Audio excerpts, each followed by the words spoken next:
snow over the hill. Oh, it's going that way. It's going south? Yeah.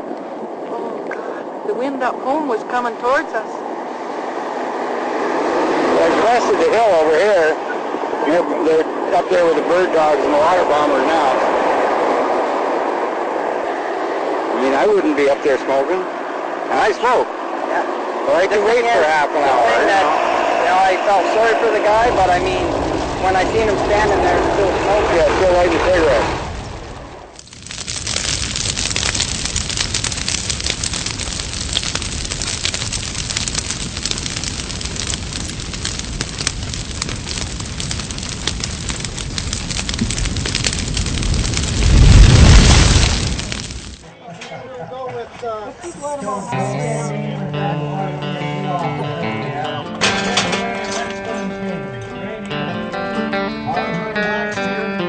The North Thompson Fall Fair and Rodeo, it just had its 57th rodeo here on Labor Day. It's just been a showcase for the featuring the agricultural community. Oh, how would I describe the people of the North Thompson? I think that they're wonderfully community-minded people. They're willing to help a neighbor. It's a really strong community. We all look after each other a lot. The kind of people that you go to their house for coffee in the evening, that kind of thing, or just meet at you meet in the grocery store, that kind of stuff. There's a lot of really close friendships. Very compassionate. If a family has a problem, they rally together, help out. Just a small community where everybody knows everybody, and always willing to work together and see what they can do to help each other. Most of the people in North Thompson are employed either through logging and or milling, farming and ranching, and tourism. Make some noise, Barriere! On there, go with them. Yeah,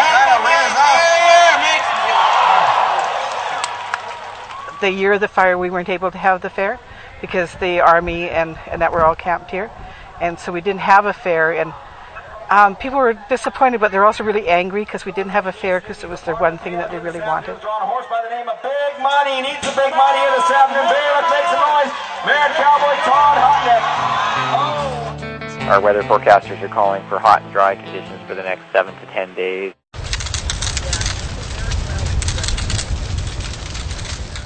Someone discarded a cigarette in the nearby hills.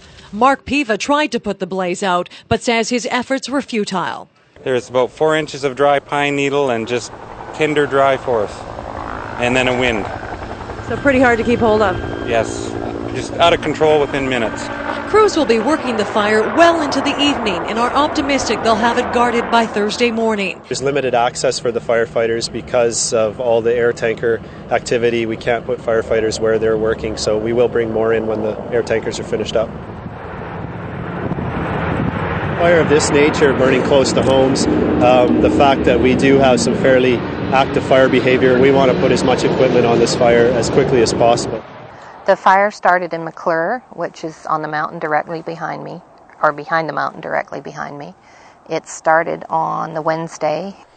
Fire started down in Mclure, just up above the Mclure Cafe.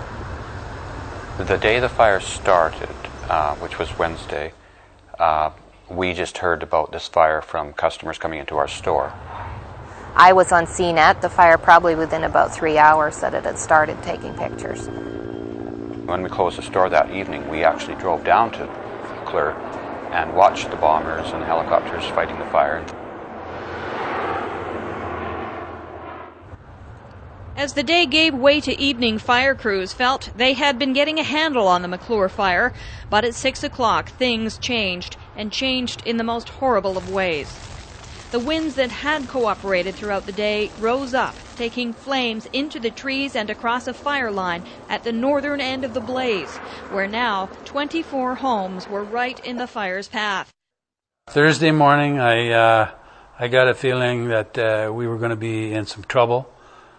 And by Thursday night, we could see the glow at night and the mountain behind me. We could see the fire coming over the mountain. The power was out. It burned the power lines off. So we were in total darkness at probably 8:30 that night. By early Friday morning, the fire was raging out of control, growing to 2,700 hectares, winds whipping the blaze north towards Barriere. It's 2:30 in the morning, and the highway to Barriere is still closed, and you can see why. Right behind us here, the fire has jumped to the other side of the highway and is burning extremely aggressively. There are embers, stones, there's also trees, full trees that are falling down, now covering the highway, basically making it impassable.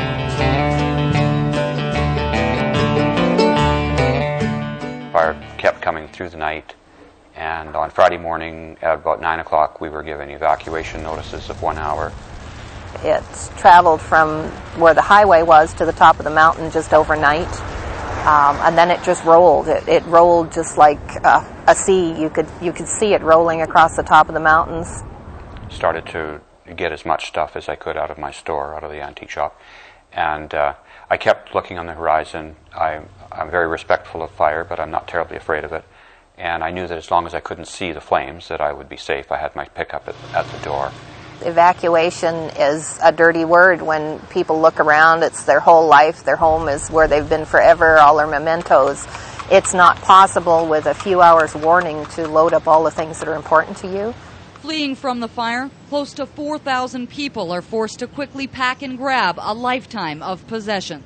We got moved out of Lewis Creek this morning, and we're just here helping friends and getting another trailer. I hope I can go back and get a couple more things, but I don't think so. I mean, we took what was close to the heart, too. So, you lose again, but hey, it's still a beautiful world. You know, we just keep fighting. What else can we do? If you decide to stay, that's your choice, but most everybody did go. There were a few people that stayed to help fight the fire, a few people that stayed to, get on the fire lines and help with jobs like hauling water and so on that was there. But in most instances, most people did leave. When we knew the fire was coming our way, I put sprinklers on the roof of the antique shop. And so I filled buckets and garbage cans with water. I moved flammable materials away from the buildings, just to be safe. Maybe move any fuel away from the house, clear the area. If you have a sprinkler, put it onto the roof of the house, or sprinkler the area around the house. I had actually quite a sense of calm and order until the power went out. And then when the power went out, we lost our water source because we had a dupe well with a pump, and that was a very disheartening feeling because I kind of felt, now that's our stand. That's how we can fight this fire, is with water. So now that we've lost that, it was a really poor feeling. When we realized that we were in jeopardy, pretty much was the fact when the search and rescue came and knocked on the door and said, you're going to have to evacuate. I think that's for myself personally. We could see the fire. We just never thought it would travel that far that fast, and we just never imagined that it wouldn't be put out before that. We've been very lucky. We haven't had a lot of upslope winds or winds. We had one slight push from the north yesterday, which pushed the fire mainly to the south. But other than that, we've been real fortunate. Otherwise, it could have grown considerably larger. Fire crews, meanwhile, say they are making headway. The fire is currently about, I'd say, 90% contained in terms of having guard around it. If we can just get through these next few hours with it being the heat of the day, I think we'll be successful in getting a hold of this. We live right next door to the Tolko mill, and we had always, in all the years that we lived here, and most of the people in Lewis Creek as well, had always felt pretty comfortable in the fact that we were on the fence line of Tolko, and that they were never going to let the mill burn down. So some wondrous body was going to appear from nowhere and save the mill, and therefore all the homes around it would be saved too. It just never came into anybody's imagination that the fire would be able to go right up the valley the way that it did. I think we realized that there was a real threat to the mill. I guess it would have been the second night of the fire when it jumped the North Thompson River. The houses were starting to catch fire. It was going down both sides of the river, and it was like really catching wind and everything else. And what it done, it happened, it snuck over the mountain and started coming in the backside of Tolko, the mill. That was a very, very significant event You know, for a fire to be able to jump a river the size of the North Thompson really showed the power that the fire possessed. And I think once that had happened, we knew we were dealing with quite a strong fire, and that potentially it had the strength, should the weather cooperate, the wind cooperate, and the heat cooperate, that we would then be forced to, look at the mill as really being in jeopardy. When did hell break loose? Hell broke loose probably about lunchtime on Friday.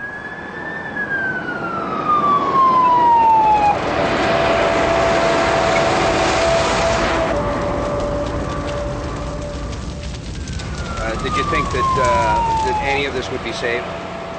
Oh yeah, no doubt about it. I mean, we didn't have any idea the magnitude of the fire itself. I mean, as far as we were concerned, it was a forest fire. It wasn't going to get down into the actual town site. But the wind changed and everything shifted around, and that's how it happened. Anyways, let's get back into this here. Well, I'm still remembering. Okay, all hell broke loose when we were down in a community south here called Lewis Creek. The volunteer firemen locally that were trying to fight the fires, a house would catch fire, it would just ignite because it was so hot. It didn't actually even have to have a spark on it. It was almost like instantaneous combustion because the house behind it was burning and it would just take off. And if they were in between the two, it was a real problem. So that was hard. It was very unpredictable and very dangerous to fight in that respect. We got out of the situation. A Clearwater fire truck was in front of me. It's heading down through a maze of smoke because the fire was on both sides of the highway. I was behind them, and we were just in pitch black just to get out of there. And then we ended up in the Toko mill yard. Went in there, and I told the one truck that got there before me to go and put the spot fires out. They radioed back to me and told me that the whole mill was on fire. So I said, well, let's get the hell out of here and get back to the fire hall. So we went all back to the fire hall, sort of mustered up there, and that's when people really seriously knew we had a problem. And it was very uncontrollable. It didn't go in a direction that they presumed that it would go in. A wildfire is everywhere. It's not predictable. It's not like a structure fire or just like a regular forest fire. So they had a really hard time getting up close and personal with it.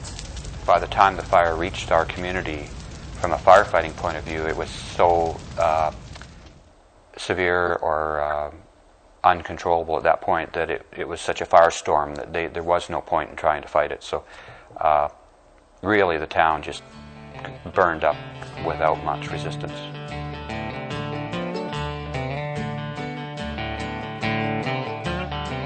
We were in Lewis Creek and we just got evacuated like a little while ago, and a friend of ours, Barry Pick, just said that that it won't be too long before they evacuate Barriere too. An evacuation alert has now been issued for Barriere. Yeah, so I mean, it won't be too long before it's a real thing.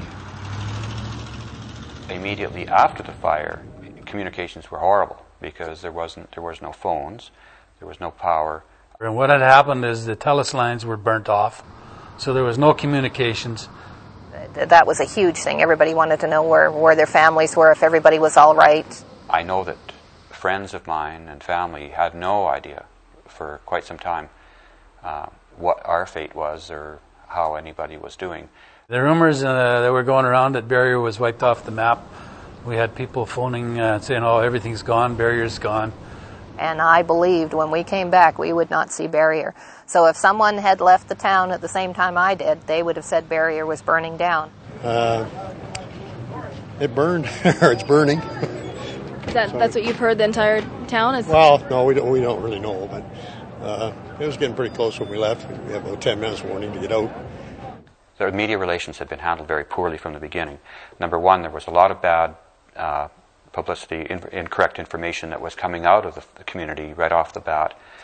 I think what happened is because the media wasn't being privy to the exact information they needed, then they were starting to go by folks that said they knew, and they had come from the area. Your house is gone for sure? Oh, yeah. Where how'd you get the information? I just heard it from Bill Kershaw there, and he said everything on that side of the river is burning right down by the river, and that's where my house is, so I guess she's toast. I think the original idea of the media lockdown was to try and only have the correct information get out, but I think it backfired. My function and the Provincial Emergency Operations Center function is the protection of these people as well as their emotional protection. Salem also asked media to refrain from using footage of burned out homes and buildings, but Ray McDonald, evacuated from his home in Barriere, says he wants to know. I want to know what's going on. I want to see. I don't care. Like 90% of the people, I think, want to see what's happened to their places out there. They don't care. You know, sure, some people it's going to traumatize them. I agree, but I need to see. I need to see what happened to my town. The media should definitely be allowed to go in and take proper footage of everything and let people know what's going on, and just to give people the information that they're looking for. One fellow who was a resident here, an old fellow, about 85 years old, he said afterwards, he said that first they heard that Barriere had burned down, then they heard it hadn't, then they heard their house had burned down, then they heard they hadn't, and he just wished to hell that his house would burn down and it'd all be over with. So. Clear 112, Calamity. Roger, sir. Fire has spread through Barriere and is now at the north end of Barriere.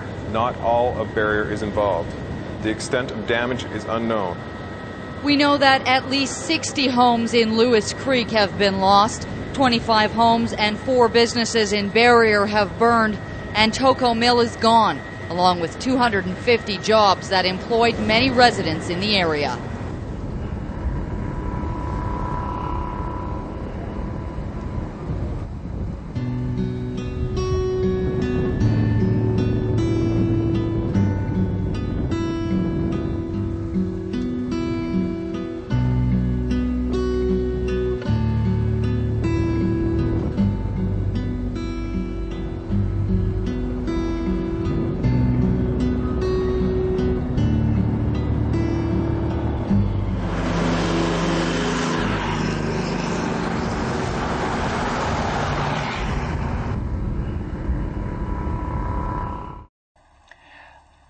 I think some of the memories that'll stay with me the longest over this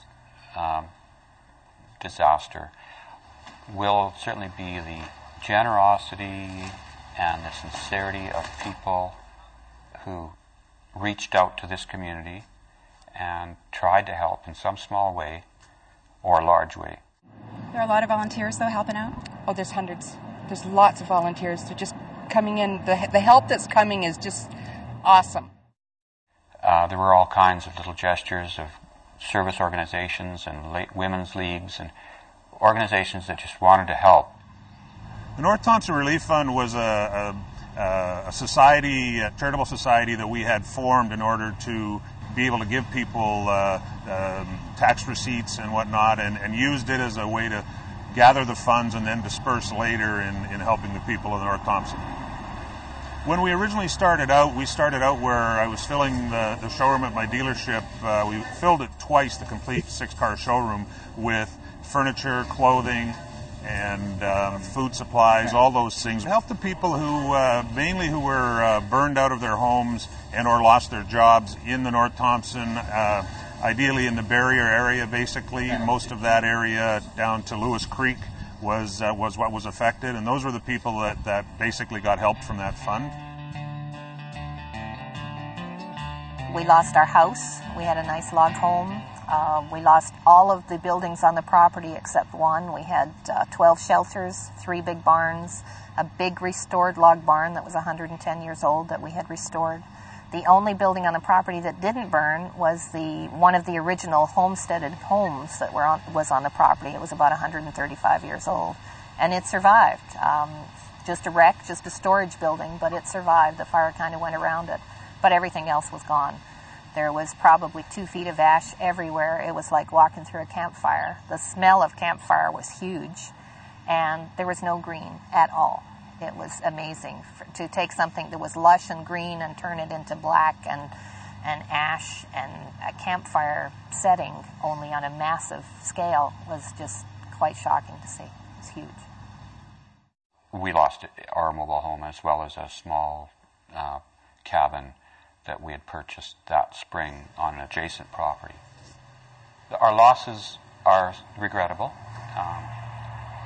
I wouldn't want to go back. I wouldn't trade what I have now for that. I would rather be where we were before. But we can't go back, turn the clock back, so there's no point in going there. We're different than other people. Final reflection, I think that for ourselves personally, we went through our own disaster movie. It was like watching it on TV, except we were in the middle of it, and that's a really different experience. It's amazing. It moves very quickly. It's tickety-boo, and you're moving along. You don't have time to sit and feel sorry for yourself or whatever. The time that we got eventually to sit and feel sorry for ourselves, we were too busy rebuilding our home. I think the animals were wonderful for us because we always had that hanging over our head that we had a deadline. We had to get our barns up by January because the cows were going to calve, and it gave us the want to get out there and get it done. The rebuilding process started with just the commitment to get back into business. That was the most challenging part. At first, I didn't know for sure if I should try to do this all over again. One of the reasons was I forgot that the old store was an evolution, that it took years and years to get to the point of where our losses occurred. But I had to digest the fact that you don't have to start where you left off. You can start at the beginning again and build your business up. And that's what we decided. That was the point where I decided that, hey, I can do this again. We did realize that it was never going to be back the way it was, and you do try very hard to do that for a long, long time, and then finally one day it just clicks. It's never going to be the way it was. You just have to accept that it's going to be different. If you sit around and dwell on it, and expect people to give you, a golden handshake and help you out, that's not the answer. You gotta be able to work around that and rebuild.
Everybody doing all right?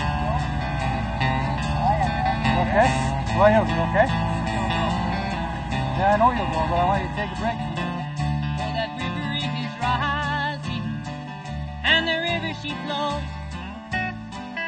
Oh, that river is taking away the winter snows. Just you watch her glide down the mountainside into the sea. She was cool and clean, now she's farther than me. Running free, running, rolling, just moving on.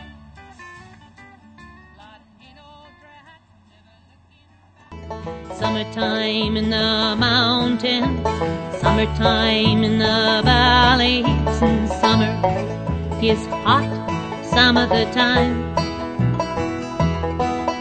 You hear the crack of all the pine trees.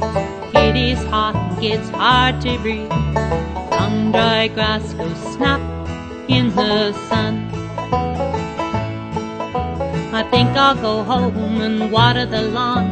Hope that fire doesn't go wrong, and I've got what I can pack in my car. What you do is the sky turns black and you can't find your kitty cat, and you know you're never heading back. Summertime in the mountains, summertime in the valleys, and summer is hot some of the time. You hear the crack of the old pine trees. It is hot and gets hard to breathe. Long dry grass will snap in the sun.